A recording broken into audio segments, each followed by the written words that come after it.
Bankers lenders of Reddit, what is the most bizarre loan you have seen people apply for? I used to practice the art of personal loans. Someone wanted $10,000 to buy a ranch in Tennessee, and we were in L.A. So I asked him how he planned to buy a ranch in Tennessee with only $10K. He then ran away without a word. To this day I still wonder what he really would have done with the $10K if I had given it to him. I love the idea that he went in there with a plan to tell you what he was going to use the money for, but no answers to a single follow-up question because he just expected you to hand him the money, no questions asked. I worked as a bank teller in college. My branch had a guy try to take out a $60,000 personal loan to help his girlfriend in Russia pay off border control so she could finally come join him in the US after a 2-year exclusively text-based relationship. No matter what we said, he remained firmly convinced that she existed and was in love with him and that the $30,000 he'd already sent her was money well spent. We didn't give him the loan. He closed his accounts on the spot, taking the entire $1,000 he had left with him. Ugh, we had an old lady like this. She wanted to draw down $100K to send to her friend in South Africa that she had never met. We kept declining the application and eventually had to get her son involved because she refused to believe she was getting scammed. I think he ended up trying to get POA on her accounts. She wasn't all there. A scam as old as time. Dude. People get so defensive when you try to have the love scam conversation with them. But to be honest, I can't really blame them. That would suck. I had a friend in college fall to this. He tried online dating and he talked with this girl on the phone for 6 months before she even started schemes to get his money. It was heartbreaking because we all believed it until she started asking for help with everything but not visiting him in person for excuse after excuse.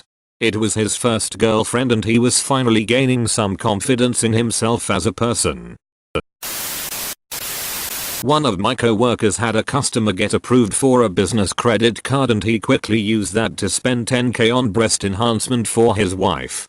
When we asked him how this could even be considered a business expense, he told us, well, she's in sales. Double quote. You'd be surprised how much salespeople spend on frivolous crap like drinks, parties, boat rides and golf tournaments just to get that one conversation with the boss. They do it because it works. Indeed. Looking through the miscellaneous expenses on business tax returns can be a comedy show. I work near sales in a big company. Last Friday, one of our best sales guys finally closed that sale, almost $40 million. He gets 1% DART. He said he has personally bought 2 plane tickets to bump into this buyer at conferences he wasn't invited to. He mentioned that his tax accountant has said, wait, how is that a business expense, a few times. My aunt's old ex-boyfriend was a banker. Always told us about how someone wanted a loan for a small business that was a BBQ joint with strippers, but the strippers are eating BBQ and people are watching and throwing money.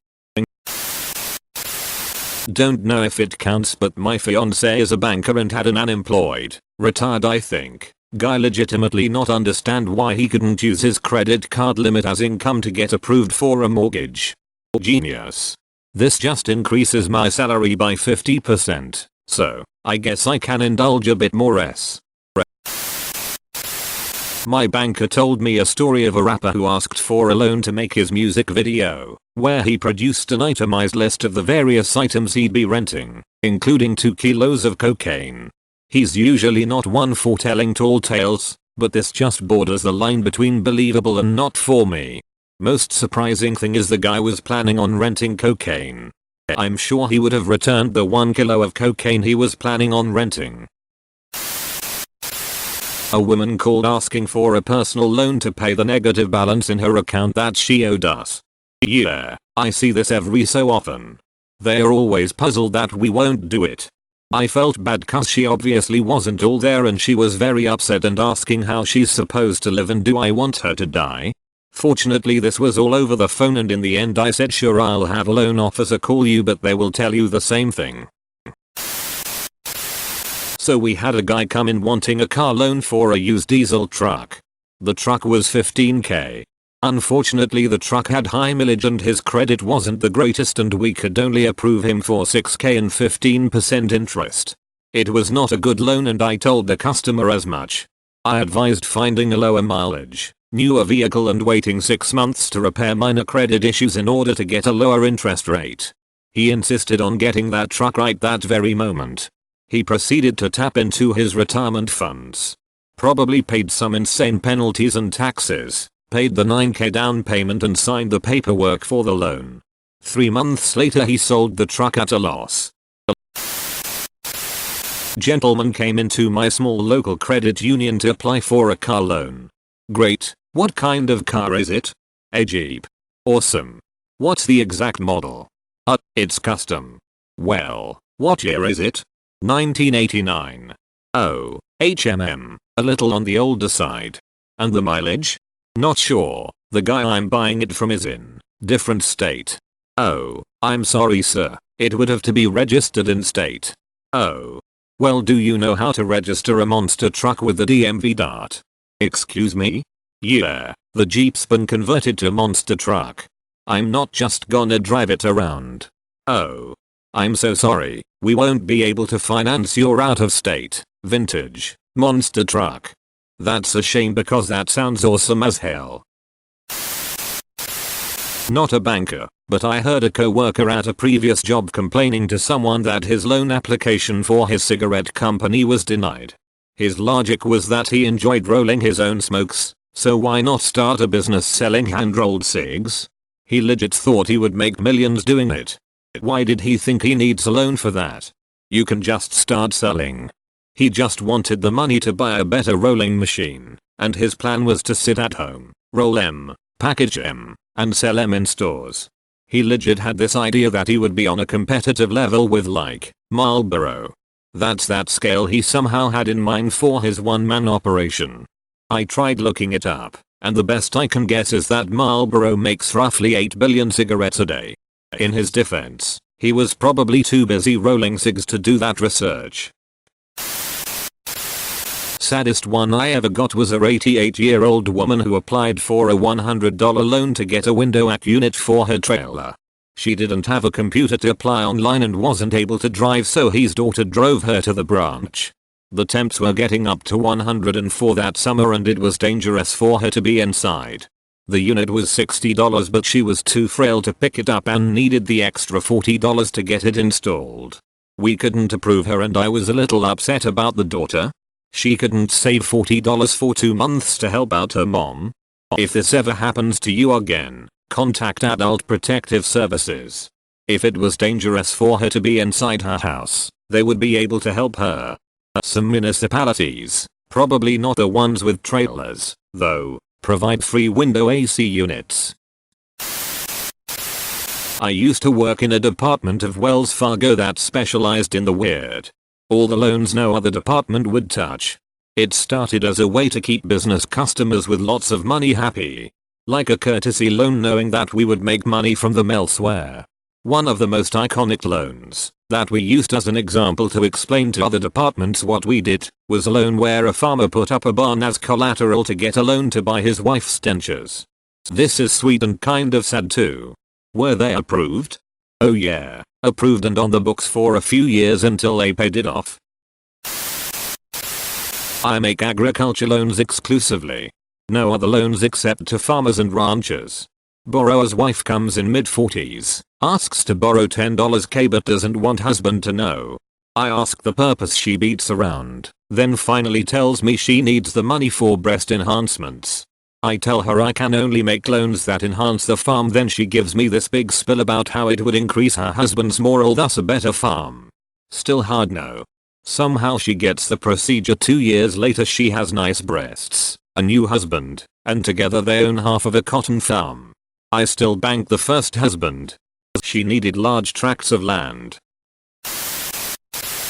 Not a banker, of course. I handled a fraud case where the lady took out a $6,000 personal loan in cash. I think that was the amount. This was several years ago. To send to who she thought was an 80s era country singer who claimed to be in financial trouble. She stuck the cash in an envelope and mailed it to another state. She also sent several $1000s worth of iTunes gift cards through the mail to him because somehow that would help him pay his bills or something. Altogether I think it was close to $20k she sent. Former client-facing banker, I finally have stuff to contribute to AskReddit. I have a couple weird ones. 1. Not a new loan credit issuance, but I once was reviewing my book and noticed a client's HELOC was nearing the end of its draw period. I did a little digging hoping to make some cash on a refinance and noticed that well over $20k had been drawn in the last 12 months in unusually small transaction amounts, under $20. Turns out Candy Crush can just freaking wreck your finances too. I once had an older client, 75 plus, come in looking to apply for a business loan to help develop a video game. Being a closeted nerd, naturally I asked what kind of game, and there I heard the most scattered video game concepts in the world. Apparently it was inspired by Ready Player One, but honestly it just sounded like Second Life. I mentioned that and I then proceeded to have to listen to an old man talk about the weird sex stuff he experiences playing Second Life. I'm pretty sure I blacked out for a few seconds in my office from the awkwardness. I am a consumer loan officer. I help people from all backgrounds. I've helped a major gaming company executive, an esports pro, seers, homeless people, a blogger, and everything between. Most people's loan requests aren't that odd really.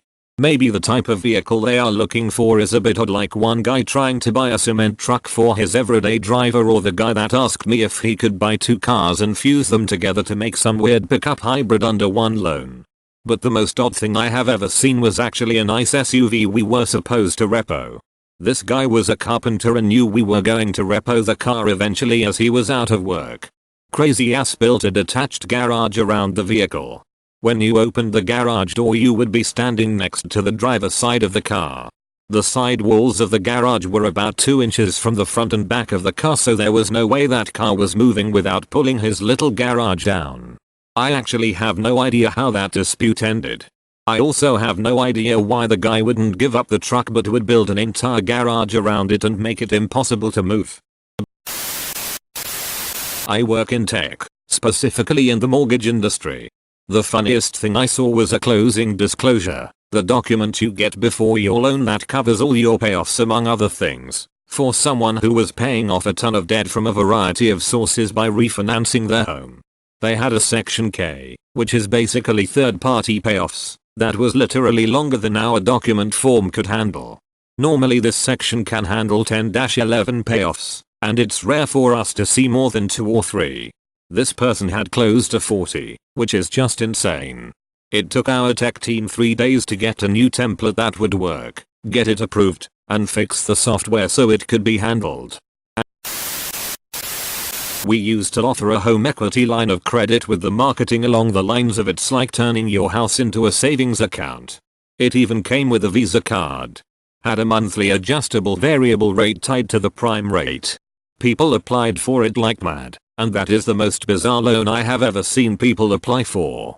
I'm pretty confident they all lost their houses in the housing implosion a few years later. Home equity is a useful tool, but you know people were going on vacations and buying groceries with that fucking Visa card. Not me, but my dad worked for Citi Financial way back. He told me how this guy took out a loan to buy a ring for his girlfriend of several months, bought her car, and to give her what was left over to help her out with her kids. That same guy came back a week later to cancel it because she took off with the car, money, and ring and ditched him and her kids. Not a banker or lender, however my college roommate last year was always spending insane amounts of money on stuff. 1 week a new TV and PS4, the next a car, and the next some other overly priced and needed thing. It was insane. I asked him where'd he get all his money. He said it was from his loans. I assumed maybe it was a bit extra that he got in a school refund when you overpay your school bill with your loans, grants, scholarships, etc., albeit a bit more than I would expect. Nope. Literally took out loan to buy this stuff. I had to explain to him that you have to pay it back. It's not just free money. That was a real punch in the balls for him. How did he not know he had to pay it back? I'm not really sure. He talked about something in England where you take out loans for the purposes of school and eventually just write it off as student expenses, which, 1. I'm pretty positive that's not how it works, and 2. we went to school in the US. What I think he was talking about was what our study abroad roommate from England did for a lot of his expenses, like plane tickets or books, things like that, where he would keep track of his expenses while in the US and would be reimbursed by some sort of student bureau in England or something along the lines of that. Not at all similar really, but somehow I think he got the two mixed up. He was a nice guy but didn't really know how the world worked. I had to help him with a lot of stuff. Seemed like he had his parents handle a lot of stuff for him, so it was never explained to him how loans worked or anything like that. But still, the fact that he thought it was free money baffled me. Probably talking about student loans in UK. You only pay once your earnings go over a threshold. If you only ever work low pay jobs, you never pay it back. Commercial relender here. Had a very wealthy client apply for $6.5mm to refinance his boutique hotel in a very popular Appalachian town in NC. The hotel was beautiful, and to be honest I was super excited to do a site visit and take my wife for a fun weekend vacation. Problem was that despite his wealth, he was really only rich on paper. Cash poor. So much debt he didn't think about. Over $180k in annual mortgage payments on his primary residence. Boat loans that would make your jaw drop. Fast cars with high price tags financed at 110% of value, you name it.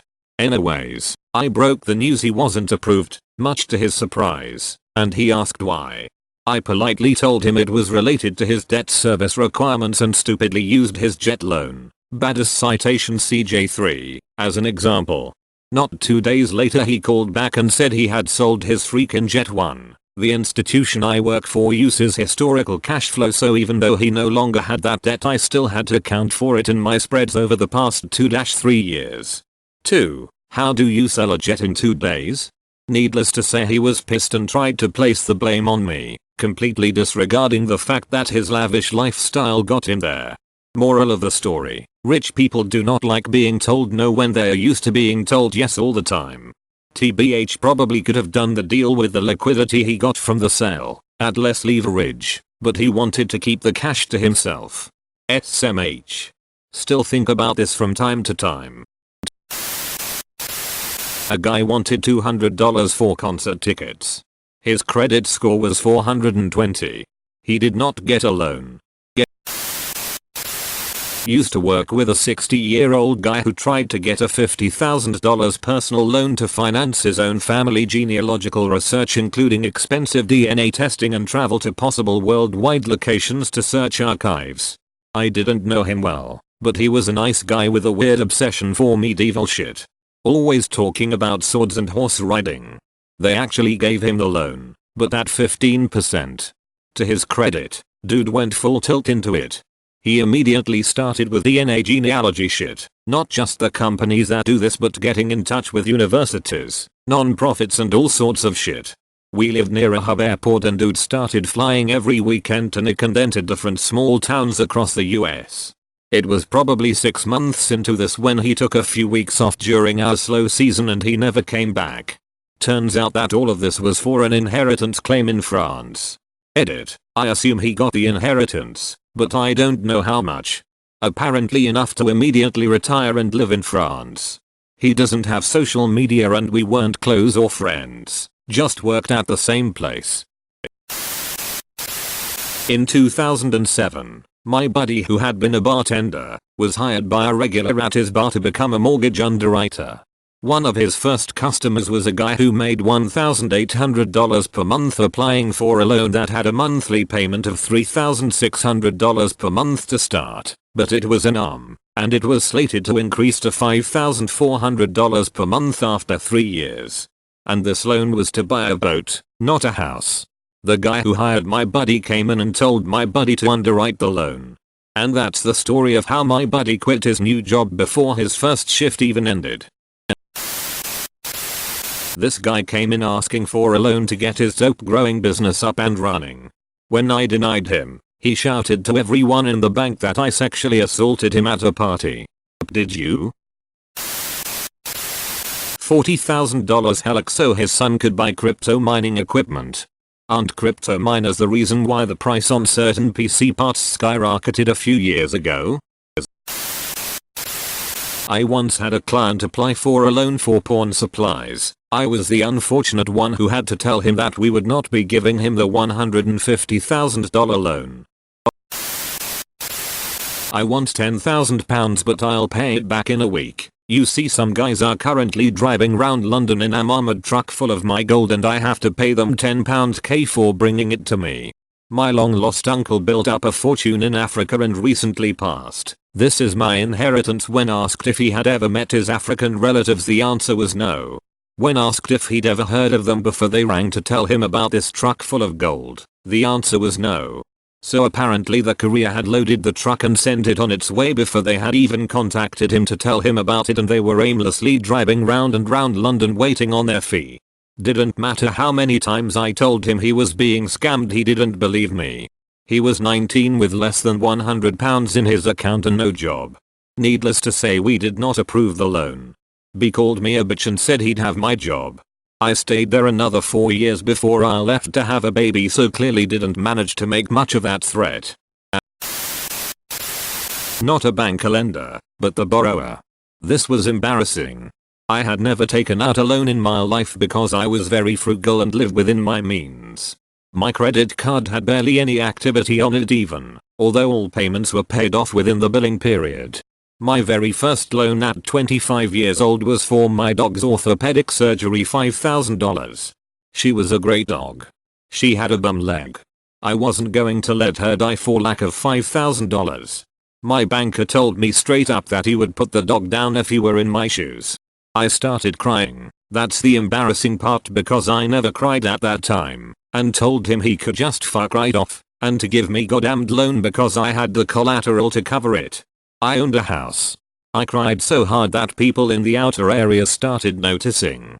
The bank manager came over, inquired as to what the problem was, and after the explanation, the loan officer was led into the back room by staff, and the bank manager approved my loan on the spot. He hugged me and apologized as I left. I accidentally dripped snot on his tie because I was such a mess. I really loved that dog. She was well worth the $5,000. She is residing in the pet cemetery in my forest now. She even has a headstone. My parents always talked tough about our cat's health. He's a shelter cat anyway. Every day he's had has been a gift from us. Back on the farm, animals got one vet visit in their lives and it was a one-way trip. Then, my sister left for college. The cat was 8 years old, and he reacted to the change in the house like cats always do. He started killing prey and bringing it home for us, thinking sis had left because there was no food. This behavior escalated until one night I wouldn't let him in the house with a snake that was still wriggling, and so he swallowed it whole. Welp, a snake vertebra got stuck in Kitty's intestines. Now, Kitty was sick. Mom was away, Dad had to work, so I wrangled him into his carrier and got him to the vet. The vet leveled with me. Either I forked over $1,500 there and then for surgery, or we'd have to put the cat down. Being 16, I had to call my dad for permission to do either. So I get him on the phone and say, they want $1,500 to save him. Guess we'll have to let him go. And my dad sheepishly said, we'll. That is a lot. But I'd feel a little bad telling mom and sis that we killed the cat when they left us alone for a week. And he was trying to help us out by bringing a snake home and he's not suffering, right? Like he'd recover from this and have more good years. Right before I knew it, that old softy was reading his credit card number to the vet tech over the phone and Kitty was getting that dang surgery. We had an application from somebody once who wanted to borrow from us so he could pay administrators to help him file bankruptcy. He didn't think we would see through his clever plan there to screw us out of money. We also often have people apply for loans for debt consolidation of a single debt when they have quite a few other debts which are in arrears. When we query the single debt, it's the only one with a guarantor. So effectively they want us to lend them money to remove the security on that one debt so that they can then treat us like the rest of their creditors, or apply for an insolvency action to try and help them reset their credit. That would make sense. What doesn't make sense to me is how he thought that'd work for him, seeing how he's not a student in the UK. It's just one letter different. Done. UK. Us. Sounds about the same to me, and they both speak English, kind of. Well, of course. Yes, the primary hardware used in cryptocurrency generation is a graphics card, GPU. Not only did it cause the prices to skyrocket, but ever since then the new normal has been substantially higher than it should be. Porn supplies. Meaning personal? Or for some kind of producing or directing opportunity? This is funny in theory but a bit puzzling. As far as I am aware, it was for him trying to create his own porn site and become a director. I hope he's doing well.